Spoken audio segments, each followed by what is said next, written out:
یہ خاموش زبانبندی ہے کیسا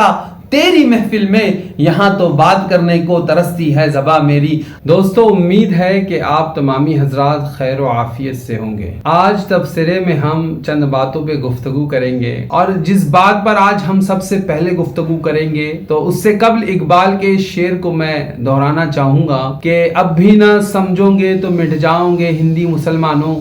تمہاری داستان تک نہ ہوں گی داستانوں میں۔ حالات ملک کے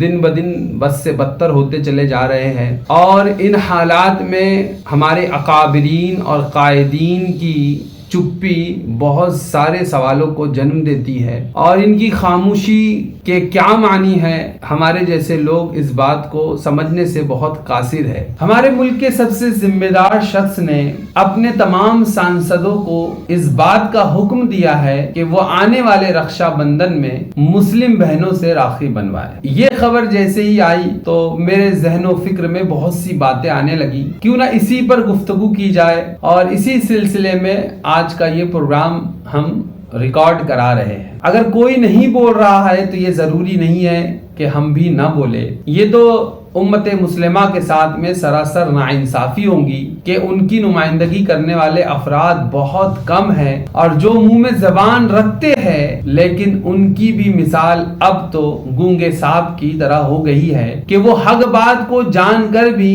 کہنے سے بچتے ہیں، یا یہ کہا جائے کہ ان تمام کی ٹانگیں کانپنے لگی ہے، لیکن مسلمانوں کے بہتے ہوئے لہو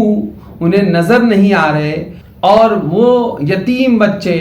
جن کے سروں سے ان کے والدین کے سائے اٹھتے چلے جا رہے ہیں، ان کے لیے، ان مظلوموں کے لیے آواز اٹھانے کا بھی وقت ہمارے پاس میں نہیں ہے۔ جناب کہہ رہے ہیں کہ رکشا بندھن پر آپ مسلم بہنوں سے راکھی بنوائے۔ میرے عزیزو، یہ ایسا حربہ ہے جس میں بہت سارے آزاد خیال اور لبرل قسم کے لوگ پھنس جائیں گے، بلکہ وہ زر خرید غلام جنہوں نے اپنے ایمان و عقیدہ کا سودا کر کے اس پارٹی میں اپنی شمولیت کر رکھی ہے، اور ان لوگوں کو میں اکثر اپنی گفتگو کے اندر ہرے سنترے کہتا ہوں کہ ان کا کوئی مقام یا ان کی کوئی حیثیت جو ہے ان نارنگیوں کے درمیان میں نہیں ہے، مگر زبردستی یہ ہرے سنترے ان میں ایڈجسٹ ہونے کی کوشش کرتے ہیں۔ بلکہ اکا دکا لوگ جو پہلے نظر آتے تھے وہ بھی سب غائب ہو گئے ایک ایک کر کے۔ نقوی آج کہاں ہے مجھے پتا نہیں، اسی طرح شاہ نواز صاحب کدھر ہے وہ بھی ہمیں پتا نہیں ہے۔ گاہے بگائے یہ لوگ نظر تو آتے ہیں، لیکن آپ ذرا سوچئے، وہ قوم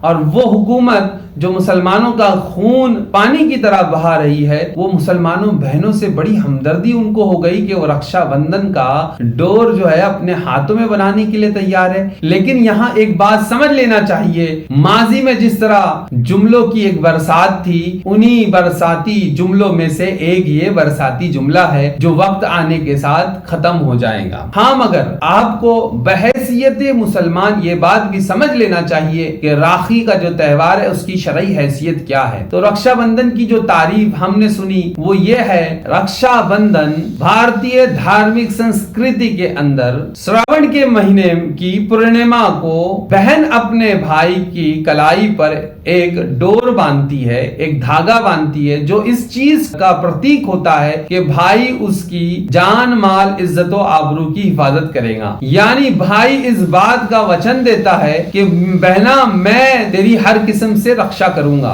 اور اس چیز کے لیے ہمیشہ تیار رہوں گا۔ اس کے اندر بہن پہلے اپنے بھائی کے ماتھے پر ٹیکا لگاتی ہے اور پھر اس کے ہاتھ میں راکھی باندھ کر اس کی آرتی اتارتی ہے۔ یہ ڈیفینیشن نیٹ پر بھی موجود ہے، اور ہم نے جو بچپن سے دیکھا ہے اس تہوار کی یہی ڈیفینیشن ہے۔ تو میں یہ کہنا چاہوں گا کہ رکشا، جیسا کہ لفظ ہی سے ظاہر ہے، رکشا بندھن یعنی بھائی کو رکشا کے لیے وچن دینا ہوتا ہے اپنی بہن کو۔ تو میں کہنا چاہوں گا یہ تمام سانسد جو مسلمان بہنوں کو راکھی باندھیں گے، کیا وہ مسلمان بہنوں سے ان کی عزت و آبرو جان کی حفاظت کرنے کی، رکشا کرنے کا بھی وچن لیں گے؟ یا صرف یہ ایک جملہ ہے اور ایک ڈھکوسلا ہے، بلکہ میں تمام ہرے سنتروں سے ایک مؤدبانہ گزارش کرتا ہوں کہ وہ اپنے اپنے سانسدوں سے یہ کہے کہ وہ ایک کام کرے، وہ کسی سے راکھی بنائے نہ بنائے، مگر کم سے کم اتنا کر لے کہ اپنے پردھان سیوک کو اس بات کے لیے آمادہ کر لے کہ وہ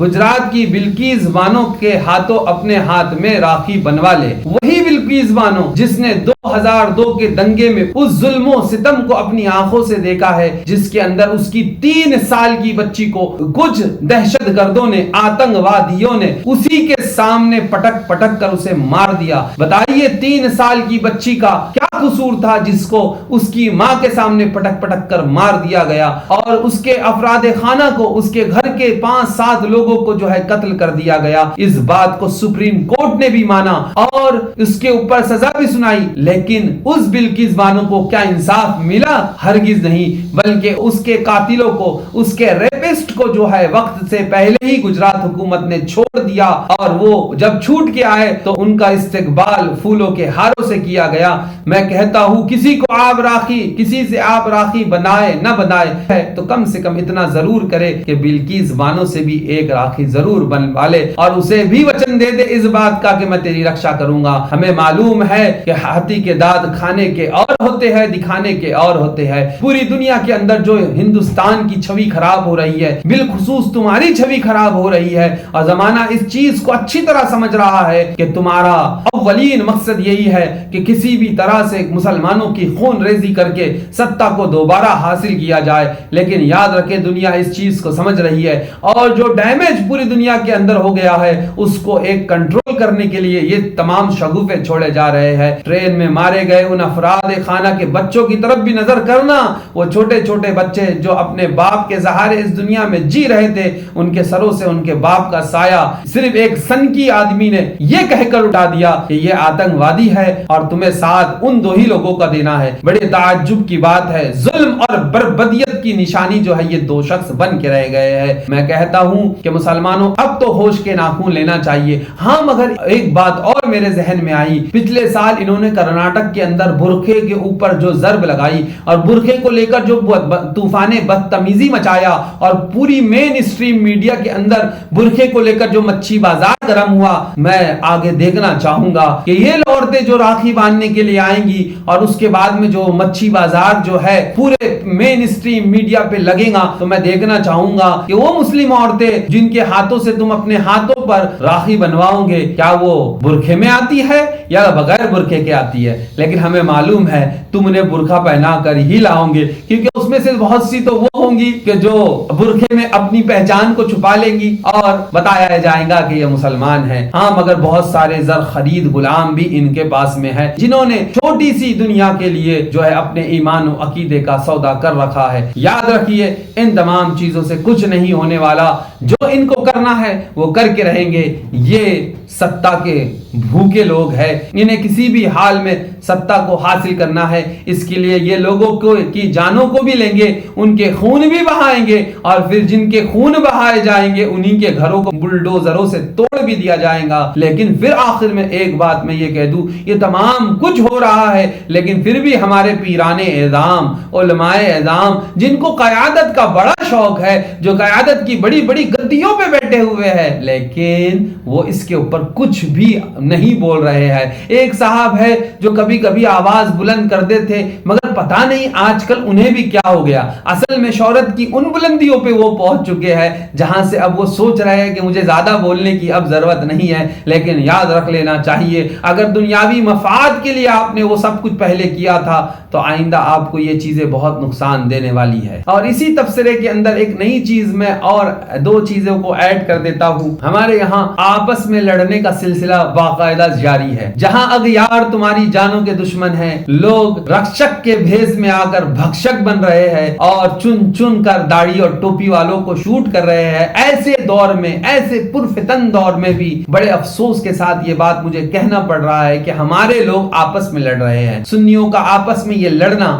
یقین جانے مسلمان اس وقت تباہی کے دہانے پہ کھڑے ہوئے ہیں، اور اگر اب بھی ان قائدین نے اپنی روش کو نہیں سدھارا تو یاد رکھیے جو قوم آپ کو موٹے موٹے نذرانے دیتی ہے یہی قوم آپ کے اوپر بھی انگلیاں اٹھائیں گی، وہ وقت قریب آ رہا ہے۔ اور تعزیہ داری پہ جو جھگڑے پورے ملک کے اندر ہوئے، بلکہ کچھ مقامات پر رپورٹیں وغیرہ بھی ہوئی اور پولیس پکڑ کے لے گئی، بتائیے جب آپ اپنا تماشا خود بنا رہے ہیں تو لوگوں سے آپ کیا امید رکھ رہے ہیں کہ وہ آپ کے ساتھ میں کچھ آپ کے لیے اچھے کام کریں گے؟ نہیں، وہ تو سمجھتے ہیں کہ یہ آپس میں لڑ رہے ہیں، انہیں لڑنے دیا جائے، اور ہمارے لوگ ہیں کہ ایک دوسرے کے اوپر لان تان کرتے ہوئے نظر آ رہے ہیں۔ یہ بڑے بڑے پیران اعظام اور مقرران اعظام جو ہے گھوم گھوم کر یزیدیت پر بیان کر رہے تھے، امام حسین کی شہادت کو بیان کرتے ہیں اور کہتے ہیں ہم حق کے ساتھ ہیں، ہم یزیدی نہیں ہیں اور ہم یزیدیت کے خلاف کھڑے ہوئے ہیں۔ تو میرے عزیزو، امام حسین اپنے دور کے یزید کے سامنے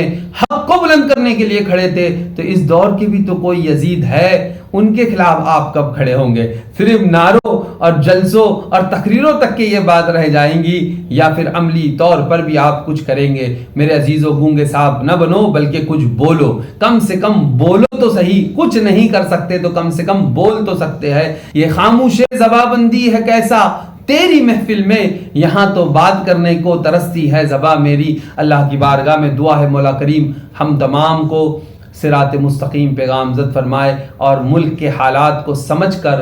بردباری کے ساتھ میں فیصلہ لینے کی توفیق رفیق عطا فرمائے۔ اللہ آپ کا، میرا اور تمام مسلمانوں کا حامی و ناصر ہو۔ السلام علیکم ورحمۃ اللہ وبرکاتہ۔